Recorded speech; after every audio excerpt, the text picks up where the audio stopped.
سیاهچاله‌ها اجرامی مرموز با ویژگی‌های خارق‌العاده هستند. نواحی از کیهان که با داشتن نیروی گرانشی بسیار قدرتمند و چرخشی بالا، هیچ چیز حتی کوچکترین ذرات و امواج الکترومغناطیسی همانند نور هم توانایی فرار از آنها را ندارند.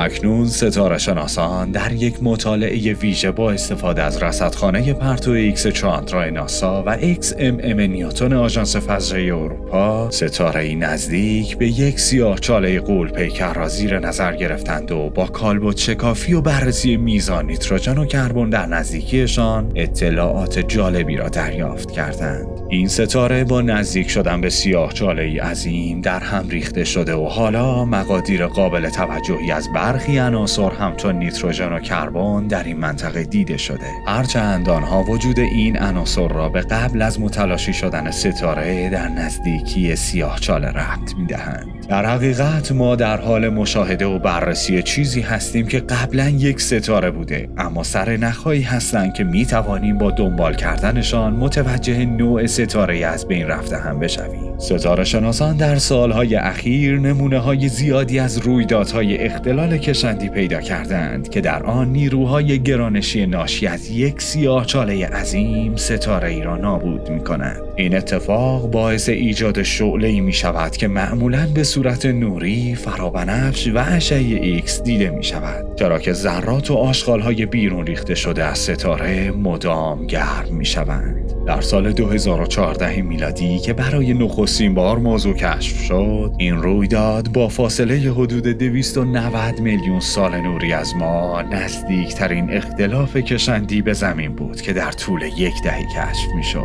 به دلیل همین نزدیکی ASASSN 14 لی جزئیات بیشتری از ذرات نابود شده ستاره آشکار میشوند و حالا مطالعات و مدل‌های جدیدی این بار روی میزان نیتروژن و کربن موجود در اطراف این سیاهچاله به کار برده شده. تلسکوپ‌های پرتو ایکس می توانند به عنوان یک ابزار کالبد شکافی دقیق برای مطالعه روی اجرام کیهانی باشند و در این کاوش مقدار نسبی نیتروژن به کربن پیدا شده که به سرنخ‌هایی از متلاشی شدن ستاره‌ای در گذشته با وزنی تقریباً 3 برابر خورشید اشاره می‌کند. بنابراین ستاره ASASSN 14 لی یکی از پرجرمترین و شاید بزرگترین ستاره هایی باشد که ستاره شناسان تا به امروز مشاهده کردند که به وسیله یک سیاهچاله از هم پاشیده شده. اما رصد ASASSN 14 لی یک مطالعه علمی هیجان انگیز است، چرا که سخت در این بخش این رویداد اختلال کشندی اندازه‌گیری جرم ستاره بخت برگشته است. رصد ستاره پرجرمی که در حال متلاشی شدن است کاری دشواره، زیرا پیدا کردن ستارگان پرجرم در میان هزاران ستاره کم جرم دیگر بسیار سخت است. این مطالعه یک ویژگی خاص هم دارد، چون ستاره شناسان ستارگانی با جرم متوسط